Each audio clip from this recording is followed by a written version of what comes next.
Bab 1043. Ingatlah kamu berhutang budi kepadaku.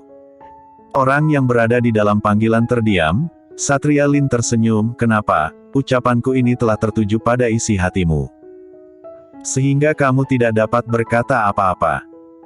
Beberapa saat kemudian, orang yang berada di telepon akhirnya kembali berkata dengan nada yang dingin. Dia itu teman adikku. Oh. Satria Lin tertawa pelan, ternyata dia teman dari adikmu itu. Jadi kamu yang tua ini bermaksud mengejar gadis muda. Benar juga, aku lihat usianya juga masih kecil, dan terlihat sangat muda, sangat cocok untuk pria tua sepertimu. Satria Lin berpura-pura tidak mengerti dengan maksud dari ucapannya. Sebenarnya seusai yang dia ketahui tentang Andri Han, maksudnya adalah, dia itu hanyalah teman adiknya, dan dia sepenuhnya meminta bantuannya karena dia itu adalah teman adiknya. Tetapi siapa itu Satria Lin, bagaimana mungkin dia dapat mempercayainya? Segera, dirinya langsung mengerti dengan maksud tujuannya. Lagi pula dia juga tidak berdaya pada dirinya. Ternyata benar, Andri Han menghela nafas, bahkan dia malas menjelaskannya, dan hanya dapat berkata, terserah kamu bagaimana ingin memahaminya, rapat akan segera dimulai. Satria Lin, pergilah, ingatlah kamu telah berhutang budi padaku. Setelah mengatakannya, Satria Lin memutuskan panggilan, dan senyuman di wajahnya perlahan-lahan menghilang. Seperti orang yang bercanda dengan Andri Han tadi bukanlah dirinya. Istrinya telah lama meninggal. Sejak awal dia telah mampu mengendalikan emosi di dalam hatinya merasa pahit, tetapi wajahnya masih bisa tersenyum dengan tenang. Meski senyuman tersebut tidak dapat mencapai lubuk hatinya, tetapi apa hubungannya? Di dunia ini, satu-satunya orang yang memahami isi hatinya, orang yang dapat mencintainya, sudah meninggal. Dia sudah selamanya kehilangannya. Satria Lin memejamkan matanya, bibirnya yang pucat mengeluarkan sebuah senyuman yang tipis. Audrey Han sangat terkejut ketika mendapat informasi Gita akan membuka restoran, namun keterkejutannya berubah menjadi kebahagiaan. Kapan akan buka? Jika sudah tiba waktunya aku akan mengajak Golden Ye pergi mendukungmu. Mendengar Tuan Muda Ye akan datang, seketika Gita merasa canggung, kemudian dengan suara yang pelan berkata, bagaimana jika kamu datang sendiri saja, nanti aku akan pergi menjemputmu, aura dari Tuan Muda Ye terlalu kuat, aku khawatir restoran kecilku tidak kuat menahannya. Mendengar ucapan ini, Audrey Han menoleh ke arah kamar mandi, saat ini Golden Ye sedang mandi di dalam. Membayangkan wajah Golden Ye yang dingin, dan juga auranya yang kuat, Audrey Han tidak dapat menahan rasa tawanya. Tenang. Jika dia berani menakuti orang lain, aku pasti tidak akan membiarkannya begitu saja. Audrey, kamu benar-benar ingin mengajaknya? Tentu saja, saat membuka restoran baru, yang datang harus ramai.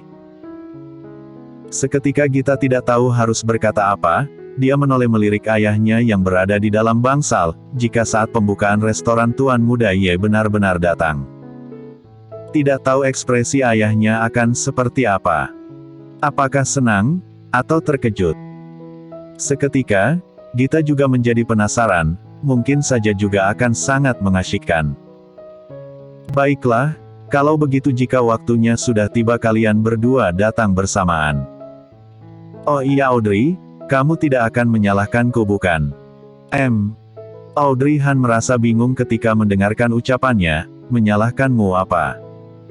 Sudah begitu lama tidak menghubungimu, dan juga, sekarang tidak kembali pergi membantumu, bahkan aku membuka restoran sendiri, aku benar-benar. Senyuman di wajah Audrey Han menjadi datar, suaranya menjadi serius. Jika kamu mengatakan ucapan ini, apakah berarti kamu tidak menganggapku menjadi teman? Audrey, bagaimana mungkin aku berpikir seperti itu? Bagaimana mungkin aku tidak menganggapmu menjadi teman? Kamu jangan salah paham, aku tidak bermaksud seperti itu.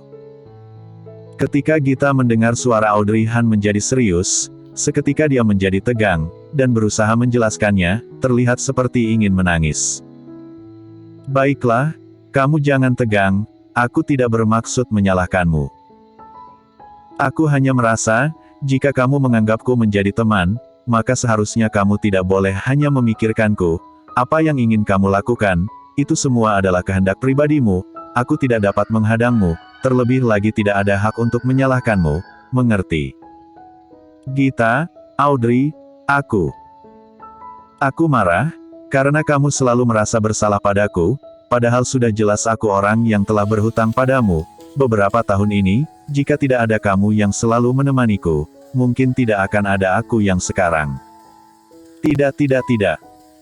Gita menggelengkan kepalanya, kamu yang telah membuatku yang hari ini, jika bukan menemanimu, mungkin aku tidak akan menghasilkan begitu banyak uang. Jika tidak menghasilkan begitu banyak uang, bagaimana dia bisa membuka restoran? Jadi intinya, Gita sangat berterima kasih pada Audrey Han. Apakah kamu bodoh? Semua uang yang kamu dapatkan dengan hasil jerih payahmu sendiri, semua ini milikmu, sama sekali tidak ada hubungannya denganku. Gita, kita adalah teman, kita adalah saudara yang baik, hubungan kita ini setara, di depanku, kamu jangan membuat dirimu menjadi lebih rendah.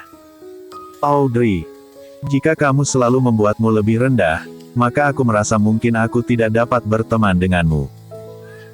Ketika Gita mendengarnya, dia langsung panik, jangan seperti itu Audrey, aku tidak akan seperti itu lagi. Baguslah kalau begitu. Aku berjanji. Kemudian mereka berdua berbincang seperti biasa, mulai bercanda tawa. Setelah memutuskan panggilan, Audrey Han meletakkan ponselnya ke meja di samping ranjang, dan kebetulan Golden Ye baru keluar dari kamar mandi, dan melihat gerakannya tersebut, seketika dirinya yang sedang menyeka rambut tertegun. Glenn menelepon. Mendengar ucapannya, gerakan tangan Audrey Han tertegun, kemudian dia menggelengkan kepalanya dan berkata, bukan Glenn, tapi Gita.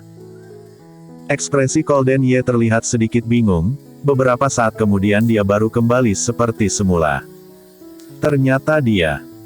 Ekspresi apa itu? Ternyata kamu harus berpikir begitu lama baru dapat mengingatnya. Audrey Han merasa tidak puas, tidak heran Gita berkata lebih baik dirinya pergi sendiri, ternyata Golden Ye telah melupakannya. Golden Ye mengerutkan bibirnya, lalu dengan tidak berdaya mengusap hidungnya, melupakan seseorang, memang sangat canggung. Terlebih lagi orang ini adalah orang yang sangat penting bagi Audrey Han. Tetapi Golden Ye tidak sengaja.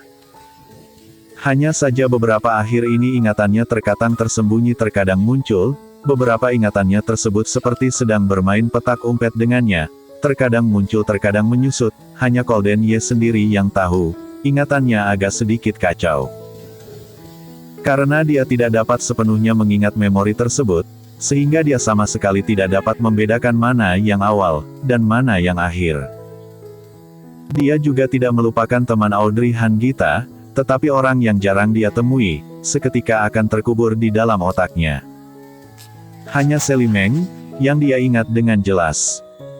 Tetapi alasan dia mengingatnya dengan jelas, bukan karena hal lain, tetapi karena dia telah melakukan hal yang tidak termaafkan pada Audrey Han dan dirinya. Dirinya sendiri telah memikirkan sebagian ingatan, ditambah lagi dengan informasi yang diberikan oleh Arthur Xiao, dia sudah memahami seperti apa Sally Meng. Tidak lupa. Golden Ye berjalan ke sisi kasur, kemudian membungkuk dan mendekati Audrey Han, semua hal yang berhubungan denganmu, semuanya aku ingat dengan jelas, hanya saja sudah lama tidak berhubungan dengannya, jadi aku tidak mengingatnya. Kenapa? Nyonya Ye berharap aku dekat dengan teman dekatmu. Audrey Han melebarkan matanya, dan memarahinya. Ini dua hal yang berbeda, apa hubungannya kamu dekat dengannya, dengan kamu melupakannya? Golden Ye tersenyum tidak berdaya, dia memegang dagu bawahnya. Apakah sudah tertangkap basah? Bersambung.